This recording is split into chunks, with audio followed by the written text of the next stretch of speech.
Media మిత్రులకి నా ఉద్యమ జైభీములు. ఈరోజు గౌరవ ఎస్పీ గారిని కలిసి ప్రత్తిపాడు నియోజకవర్గం కాకుమాన మండలం అప్పాపురం గ్రామం నందు మాలపల్లిలో జరిగినటువంటి అమానుష సంఘటనకు సంబంధించి వారి దృష్టికి తీసుకురావడం జరిగింది. అది ఏమనగా, ఆ గ్రామంలో చదువుకునేటువంటి విద్యార్థులు సెలవు దినాల్లో ఆడుకోవడానికని వాలీబాల్ గ్రౌండ్ ఏర్పాటు చేసుకోవడానికి ఖాళీగా ఉన్నటువంటి టెలిఫోన్ స్తంభాన్ని అక్కడే గ్రామంలో ఉన్నటువంటి పక్కన పడేసినటువంటి స్తంభాన్ని తీసుకెళ్ళి చర్చి వద్ద పెట్టుకొని ఆడుకునేందుకు ఒక 12 మంది యువకులు వెళ్ళి ఆ స్తంభాన్ని తీసుకొచ్చి అక్కడ సర్పంచి నోటీసులో పెట్టి అక్కడ ఆ కార్యక్రమాన్ని చేసుకున్నారు. అక్కడే నివసిస్తున్నటువంటి ఒక మహిళ మాకు సంబంధించినటువంటి అంటే టెలిఫోను వాళ్ళ నాన్నగారితో వాళ్ళ తాతగారితో అనుకుంటా టెలిఫోన్ డిపార్ట్మెంటు మాకు సంబంధించినటువంటి టెలిఫోన్ స్తంభాన్ని తీసుకొని వెళ్ళారు అని పోలీస్ స్టేషన్లో ఒక ఫేక్ కంప్లైంట్ ఇవ్వడం జరిగింది. దాన్ని బేస్ చేసుకొని స్థానికంగా ఉన్నటువంటి ఎస్ఐ ఏక్నాథ్ వీరిని మాట్లాడాలి అని పిలిపించి స్టేషన్కి 4 యువకులు మాత్రమే పిలిపించి ఒకరి తర్వాత ఒకరిని తీసుకెళ్ళి head constable Srikanth, SI Eknath కలిసి 3rd డిగ్రీ ప్రయోగించి 4 యువకుల్ని కాళ్ళ మీద బూటుకాలు వేసి నిలబడి, మీ దిక్కున్న చోట చెప్పుకోండి, మేము తలుచుకుంటే గ్రామం 2000 మంది పోలీసులతో ఖాళీ చేయించగలం, మేము ఇక్కడ కాకపోతే 30 సంవత్సరాలు పోలీసు ఉద్యోగం ఎక్కడైనా చేసుకోగలమని వీళ్ళని భయభ్రాంతులు గురి చేయడమే కాకుండా దాడి చేశారు.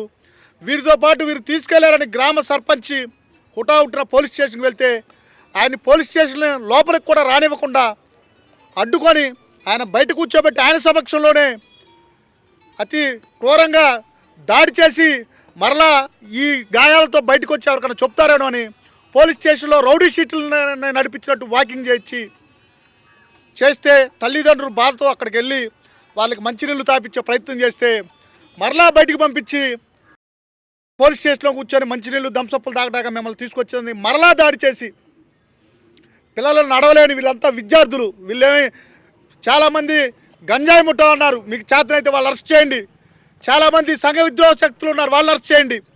విద్యార్థులపైన మీ ప్రతాపం. మరలా వీళ్ళు బాపట్ల ప్రభుత్వ ఆసుపత్రికి వెళ్ళి మాకు ఎమ్మెల్సీ చేయండి, తగిన న్యాయం చేయండి అంటే అర్ధరాత్రి 2 గంటలకి ప్రైవేట్ కార్ మాట్లాడుకొని అక్కడికి వెళ్ళి ఎమ్మెల్సీ కాకుండా అడ్డుకున్నారు. ఇదేనా ప్రజాస్వామ్యం? మేము కూడా ఎన్డీఏ ప్రభుత్వం రావడానికి రాష్ట్ర వ్యాప్తంగా తిరిగి ప్రచారం చేశాం.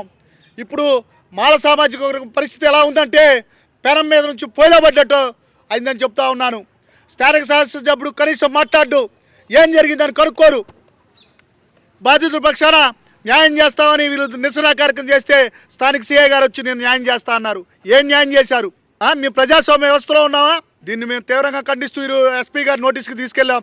ఎస్పీ గారు మాకు స్పష్టంగా హామీ ఇచ్చారు, నేను డిఎస్పీ స్థాయి అధికారిని విచారణ అధికారిగా వేయిస్తామని. మేము ఒకటే డిమాండ్ చేస్తూ ఉన్నాం, వీరిపై దాడి చేసిన ఎస్ఐని కానిస్టేబుల్ని తక్షణమే విధుల నుంచి సస్పెండ్ చేసి శాఖాపరమైన చర్యలు తీసుకొని వారిపై SC/ST కేసు నమోదు చేయాలని డిమాండ్ చేస్తూ ఉన్నాం.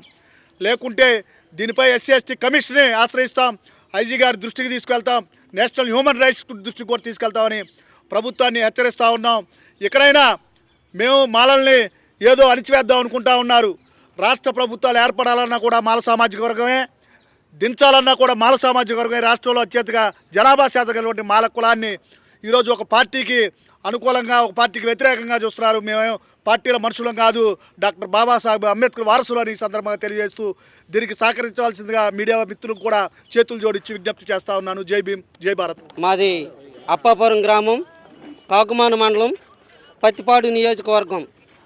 మాది అప్పాపురం అనే ఒక చిన్న 300 గ్రామాలు కలిగిన దళితవాడలో పిల్లలందరూ మరి సెలవుల దినం వస్తుంది, మనం వాలీబాల్ ఆడుకుందామనే ఒక ప్రక్రియలో ఊళ్ళో వేస్ట్గా పాతి ఉన్న సైడ్ కాలువ వంటి స్తంభాన్ని పీక్కొచ్చి చర్చి దగ్గరికి సండే తీసుకొచ్చారు.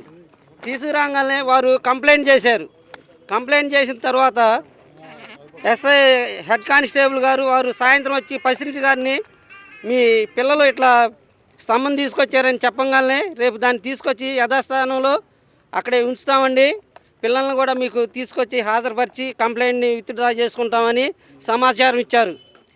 మరి సోమవారం ఉదయం 10 గంటలకి ప్రెసిడెంట్ గారికి ఫోన్ చేసి ఇట్లా రమ్మన్నారని చెప్పినప్పుడు పిల్లలు కొంతమంది తమ కాలేజీలకి కొన్ని విషయాలు వెళ్ళాల్సి ఇద్దరు